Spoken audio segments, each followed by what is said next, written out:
శరణమయ్యప్ప. సికింద్రాబాద్ గణేష్ టెంపుల్ నుంచి స్టార్ట్ అయిన ఈ పాదయాత్ర జయప్రదంగా ఇప్పుడు కేరళ చేరుకున్నాము.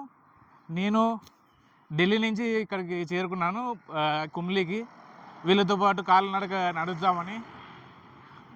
గురుస్వామి ఆశీస్సులు మాకు ఎప్పుడు ఉండాలని నవీన్ స్వామి, ఆర్ఎల్ నాయక్, సురేష్ గురుస్వాములకి ఎప్పుడు మేము రుణపడి ఉంటాము.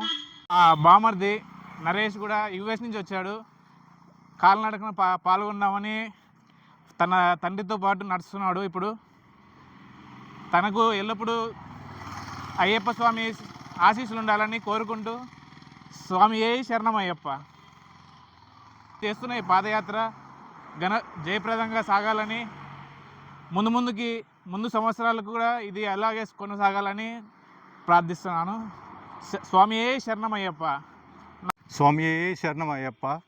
సో సికింద్రాబాద్ గణేష్ టెంపుల్ నుంచి ఈ మహాపాదయాత్ర నడిపిస్తున్న నవీన్ యాదవ్ గారికి, అలాగే ఆర్ఎల్ నాయక్ గారికి, సురేష్ గారికి నేను ఎప్పుడూ రుణపడి ఉంటాను. ఎందుకంటే మా నాన్న స్వామి అనంతపూర్ నుంచి ఎవ్రీ ఇయర్ జాయిన్ అవుతారు.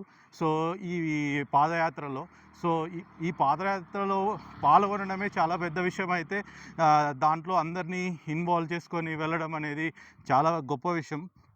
సో అలాగే నేను ఈరోజు అనుకోకుండానో ఈ పాదయాత్రలో పాల్గొనే అవకాశం వచ్చింది. నేను మండే రోజున యుఎస్ నుంచి వచ్చాను. అట్ ద సేమ్ టైం స్వామివారికి కాల్ చేస్తే ఇక్కడ ఉన్నాము వచ్చేమన్నారు. వాళ్ళతో పాటు జాయిన్ అయ్యి మేము కూడా ఈ పాదయాత్రలో పాల్గొని ఈరోజు ఆఖరి రోజు కేరళలో పాదయాత్రలో పాల్గొన్నాను.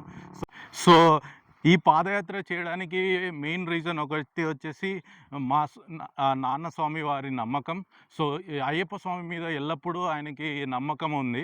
సో ఆ నమ్మకంతోనే మా మంచి గురించి మేము బాగుండాలనేసి ఒకటి మా పెళ్ళి కానీ, అలాగే మా చెల్లి వాళ్ళకి మా బావగారు, సో ఇలాంటి మంచి వాళ్ళతో ఉండాలని, లేక ఎక్కడ ఉందో కానీ ఆ స్వామి వాళ్ళ ఆశీస్సులు ఎప్పుడూ మాకు ఉండాలనేసి ఇది చేస్తుంటారు.